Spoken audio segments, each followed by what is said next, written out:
श्रीकृष्णाय वासुदेवाय हरये परमात्मने प्रणतः क्लेशनाशाय गोविन्दाय नमो नमः।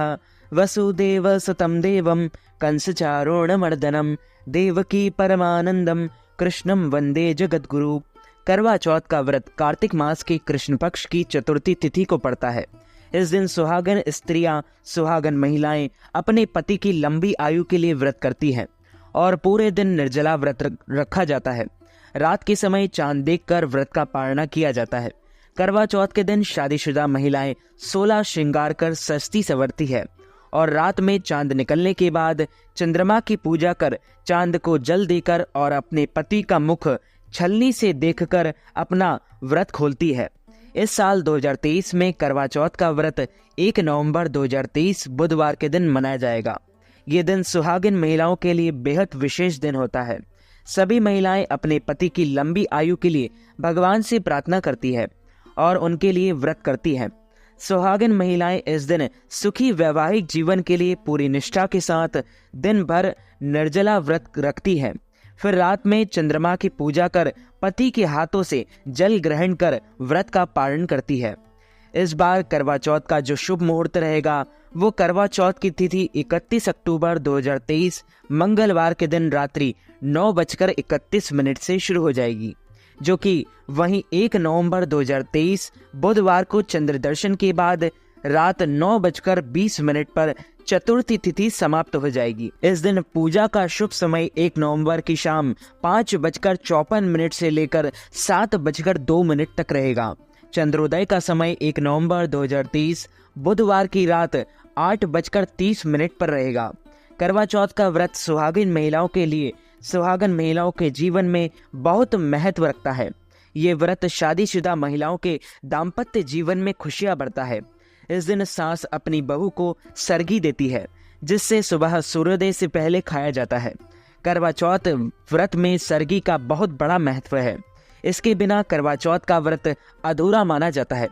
करवा चौथ के जो पूजन सामग्री होती है उसमें आपको चंदन, शहद, अगरबत्ती, पुष्प, कच्चा दूध, शक्कर, शुद्ध घी, दही, मिठाई, गंगा जल, कुमकुम, अक्षत, सिंदूर, मेहंदी, महावर, कंगा, बिंदी, चुनरी, चूड़ी, बिछुआ, मिट्टी का टेंटीदार करवा व ढक्कन, दीपक, रुई, कपूर, गेहूं, शक्कर का बूरा, हल्दी, पानी का लोटा, गौरी बनाने के लिए पीली मिट्टी, लकड़ी का आसन, चलनी, 8 पूड़ियों की अठावरी, हलवा, दक्षिणा के लिए पैसे।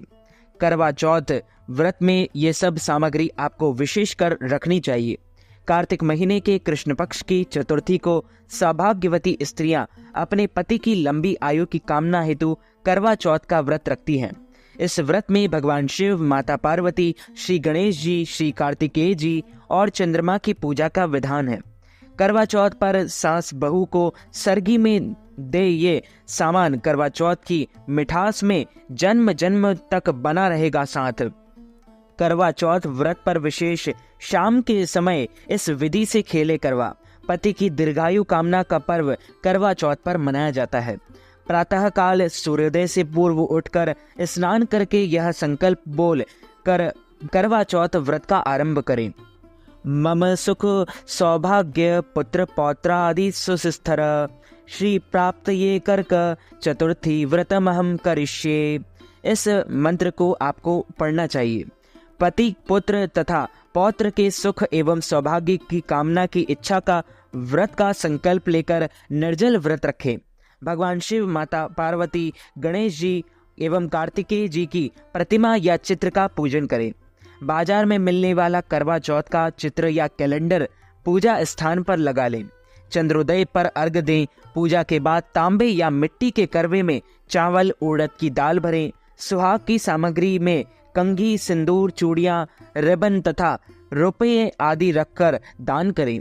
सास के चरण छूकर आशीर्वाद लें और फल, फूल, मेवा, मिष्ठान, सुहाग सामग्री, 14 पूड़ियां तथा खीर आदि उन्हें भेंट करें। विवाह के प्रथम वर्ष तो यह परंपरा सास के लिए अवश्य निभाई जाती है।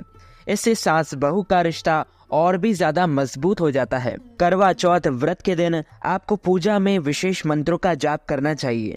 पार्वती जी का मंत्र ओम शिवाय नमः, शिव जी का मंत्र ओम नमः शिवाय, स्वामी कार्तिकेय जी का मंत्र ओम शम्मुखाय नमः, श्री गणेश जी का मंत्र ओम गणेशाय नमः, चंद्रमा का पूजन मंत्र ओम सोमाय नमः।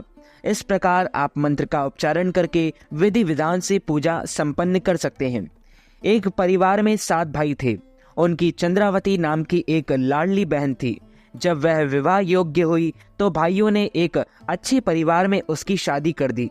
बहन ने शादी के बाद पहला करवा चौथ का व्रत रखा। जब शाम को भाई भोजन करने लगे तो उन्होंने अपनी बहन से भी भोजन करने को कहा, लेकिन चंद्रावती ने कहा कि जब चांद निकलेगा तो मैं उसके साथ बाद ही भोजन करूंगा। भाई उसे बहुत प्यार करते थे, अतः उन्होंने एक उपाय सोचा। उन्होंने घर के दूर पेड़ों के पीछे जाकर आग जलाकर चांद निकलने जैसा दृश्य उत्पन्न कर दिया। वे घर आए और एक भाई छलनी पकड़कर खड़ा हो गया और बहन को पुकारने लगा कि जल्दी से आकर चांद देख लो। बहन ने चांद निकला जानकर उसे अर्घ दे दिया और व्रत खोल लिया। इतने में ही उसके ससुराल में खबर आई कि उसके पति की तबीयत कुछ खराब है। चंद्रावती ने सोचा कि मैंने तो ऐसा कोई अपराध नहीं किया जिसका मुझे दंड मिल रहा है। सारे संसार में आज पत्नियां अपने पति की लंबी आयु के लिए व्रत रख रही हैं, पर मेरे सुहाग को क्या हुआ कि वह इतना बीमार हो गया। उसने पंडित जी को बुलाकर इसका कारण पूछा तो पंडित जी ने कहा कि पूजा में अवश्य कोई विघ्न आया है। आपके पति के ठीक होने का कोई उपाय यह है कि पूरा वर्ष कृष्ण पक्ष की चतुर्थी को व्रत रखना शुरू करो। चंद्रावती ने वैसा ही करना शुरू किया। चंद्रावती के पति को कांटे वाली बीमारी थी। वह पूरा वर्ष पति के शरीर से कांटे निकालती रही। जब केवल आंखों पर कांटे रह गए तो करवा चौथ का व्रत आ गया। उसने अपनी नौकरानी से कहा कि मैं करवा चौथ के व्रत का सामान लेने जा रही हूँ, तुम मेरे पति का ध्यान रखना। नौकरानी के मन में लालच आ गया। उसने चंद्रावती के पति की आंखों पर रह गए कांटों को निकाल दिया। होश में आते ही चंद्रावती के पति ने नौकरानी से पूछा कि चंद्रावती कहाँ है। तब नौकरानी ने कहा कि वह तो घूमने गई है। पति ने समझा कि इसी औरत ने 1 साल तक मेरी सेवा की है, अब यही मेरी स्त्री होगी। जब चंद्रावती सामान लेकर वापस आई तो उसकी कोई भी बात सुने बिना ही उसके पति ने उसे घर से निकाल दिया। अगले वर्ष जब करवा चौथ का व्रत आया तो पूजा के वक्त चंद्रावती अपनी ही कहानी कहने लगी। जब उसके पति ने पूरी कहानी सुनी तो उसे समझ आ गया। उसने नौकरानी को निकालकर चंद्रावती को पुनः अपना लिया। इस प्रकार चंद्रावती के सुहाग की रक्षा हुई। उसने मां पार्वती से प्रार्थना की, हे गौरी माता, जिस तरह आपने मेरे सुहाग की रक्षा की उसी तरह सबके सुहाग की रक्षा आप अवश्य करें। बोले श्री देवादिदेव महादेव की जय, लक्ष्मी नारायण भगवान की जय। तो मित्रों, हमारे इस ज्ञानवर्धक वीडियो को आप अधिक से अधिक लोगों को शेयर कीजिएगा, लाइक कीजिएगा, कमेंट कीजिएगा और सब्सक्राइब करके बेल आइकन को भी ऑन कर लीजिए। ऐसे ही नए नए वीडियो देखने के लिए आप सभी को सादर जय श्री कृष्ण। हर हर महादेव।